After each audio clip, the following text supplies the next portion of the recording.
Okay, good evening everyone. Chad here from Strongman Gold Coast. Thanks for tuning in once more time. This is my third attempt at putting together one of these weekly vlogs. A couple updates this week. First up, let's have a look at what we've got from the ASA Nationals, which I'm running on August 6th. For as far as ASA goes, we now have Western Australian representatives. So we've now got all states and territories covered.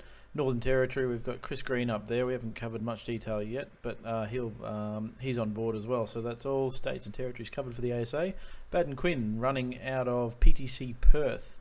Very well known powerlifting gym over there. They run regular strongman group training under a Baden. And he's been a regular strongman competitor himself for quite a few years now, since about 2011. I think he first picked up a stone training alongside Daniel Macri over there. Next up, we've got our presentation dinner straight after the ASA Nats. Details now available on the Australian Strongman Alliance website, including the form to register for up to 4 people on there. If you do need more people than that, you can add, you can enter the form and get more people on the second time round of entering your details on the form. Full menu listed there, $32 per person. It'll be 7 o'clock PM at the Tees Clubhouse at Royal Pines Resort. We've got our own private venue, and there'll be a bar there serving drinks, so you can order and pay for whatever you like on the evening. We also announced this week our event weights for the ASA Nationals, which I know a lot of you have been waiting on, so that you can make your choice on whether you're entering or not. So we're starting out for the 62.5 women. We've got a 25 kilo monster dumbbell, moving up to the open women 40 kilos, and then the under 80 men monster dumbbell, they're starting at 45 kilos, the open men moving up to 75. Deadlift knockout, you can see there's set weights. What we'll be doing there as well is letting competitors choose to skip weights. So if they really are looking forward to hitting a max or a PB near the end of those weight sets, they will be able to take a breather along the way, and I may be able to do 3 or 4 lifts for the duration of the comp before they get to their peak lift, and not be too tired out. But of course, if they do miss a lift along the way, they will possibly end up not making any points, and will go back to their earliest lift to score them and where they place on that in the event at that stage. Now, after the Nats, this week we've had strongman group training today at the gym. We had Michael Smits, who's a coach and competitor that trains out of Strong Melbourne. He came up today, and he's basically the epitome of grit and determination. Now today he wanted to hit a PB of 125. Now Smitty himself currently has the Australian log lifting record at 120, which he hit while competing at a recent Victorian state records run by Iron Revolution, I believe. Last year he also hit 115, which won him the Australian log lifting championships as well. So he's well out in front. I believe he's got a 10 kilo lead on second place. But here you can see he's had 4 full attempts to get it today. I actually didn't think he was get it while standing there filming these. But you can see the third attempt here. He gets it locked out once more, but he's not. The log's too far out in front of him, and he drops it in front of him here. He goes down on his knees. But then, yeah, 4th attempt, as you're probably aware, is pretty gutsy. Most people are pretty tired out on a maximal effort of one or two attempts. But here he goes here. Good solid clean. And you probably notice, fantastic rack. The log does not drop from his shoulders, and he uses a jerk. Even got those compression elbow sleeves too. Now that's a 10-inch log.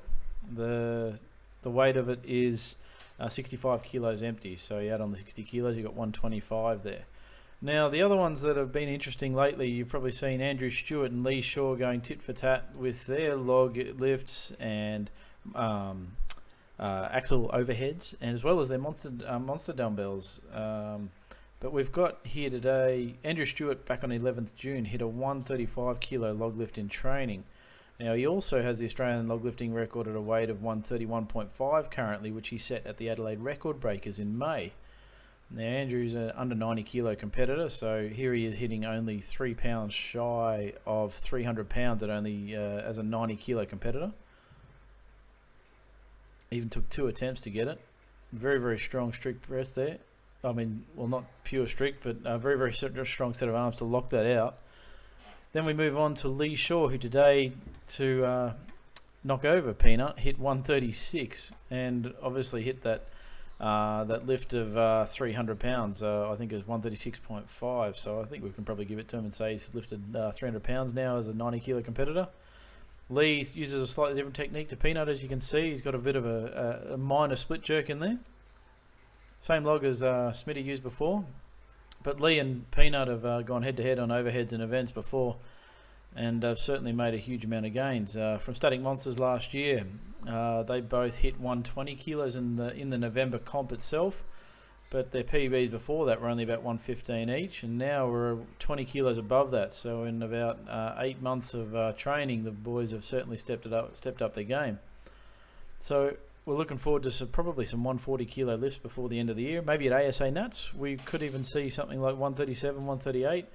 If they have a perfect day, maybe even 140, which is phenomenal since, as you're probably aware, the Australian Log Lift Champs last year, first place was 150 kilos and second place was 145 kilos for the under 105 kilo class. Other exciting news, Static Monsters. So staticmonsters.com, if you haven't heard of it, it's based on an event run on the Gold Coast in November last year, a strongman style push-pull event. You get 3 attempts each of a log lift and then an 18-inch axle deadlift. To grow it, the sport, and give people more opportunities to have a go at competing at a worldwide event, we've set it up so people can compete in their own city, and we currently have 8 events set up all around. The newest one being Auckland and New Zealand, so that gives us our 3rd confirmed country. So you can search by country on the website, Australia, New Zealand and USA up here. But this event is being run by Dean Sinclair out of the Strong Factory in Auckland, New Zealand, who have just actually made a move. And again, this will be on the 27th of November, the same as all the other events. So all competitors will be competing on the same day.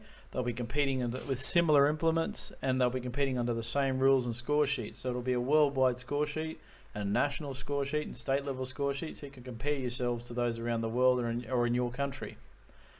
Now, something that's been brought to my attention, or people regularly talk about, is like with the records I have on strongmangoldcoast.com. We've got how do we define what should be a record? Most common one is, what is a good stone height to lift to?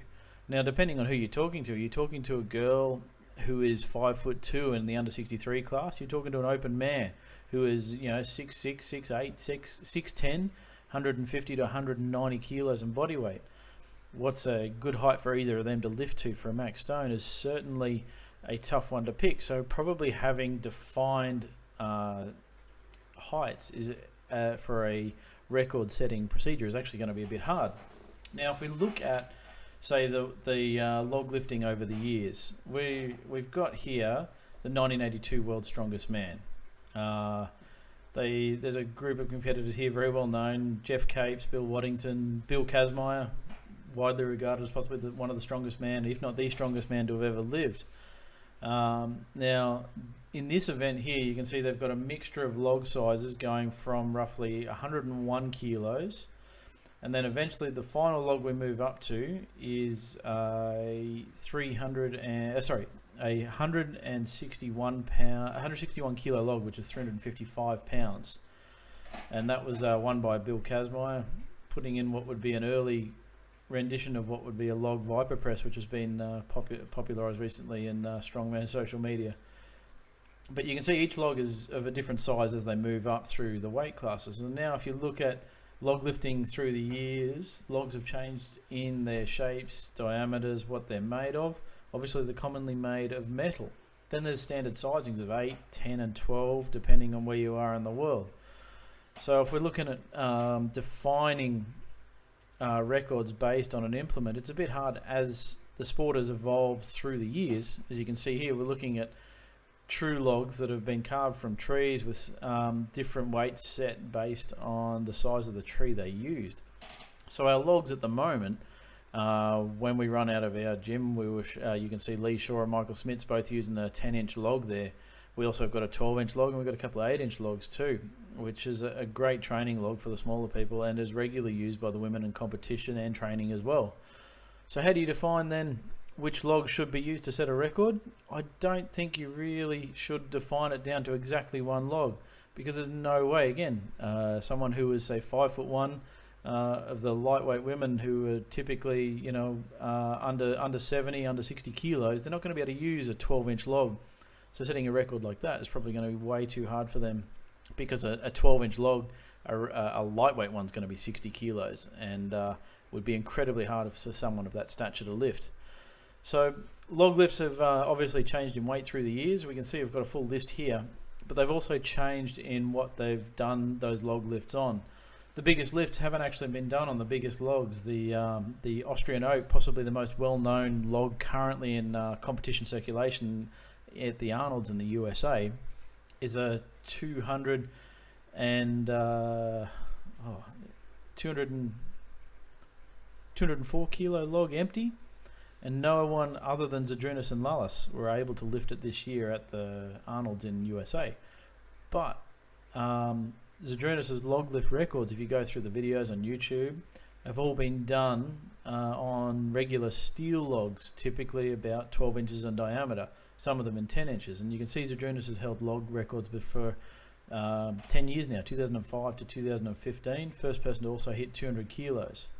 So the regular use of logs was phased out very much in the early years, and then it's all set on metal logs. So again, setting records is a bit hard. If you wanted to be true to the history of the sport, you probably want to set records on actual true timber logs cut from a tree. But as the sport's evolved, the records have had to evolve too, and I think people are quite accepting of that. So as far as the records on Strongman Gold Coast go, we do give you a few options on how you can set your records, and we've got 8, 10 and 12-inch log options, and you can choose from whether it's wood or steel. But have a look, www.strongmangoldcoast.com, choose the records section from the menus, and have a go and put it in. And if you've got questions about whether your records are suitable or not suitable, let us know. We're keen to have a few more updated in the future. So thanks very much for listening in this week. I'd love to hear your thoughts on standardisation of records, and look forward to updating again next week. Thank you.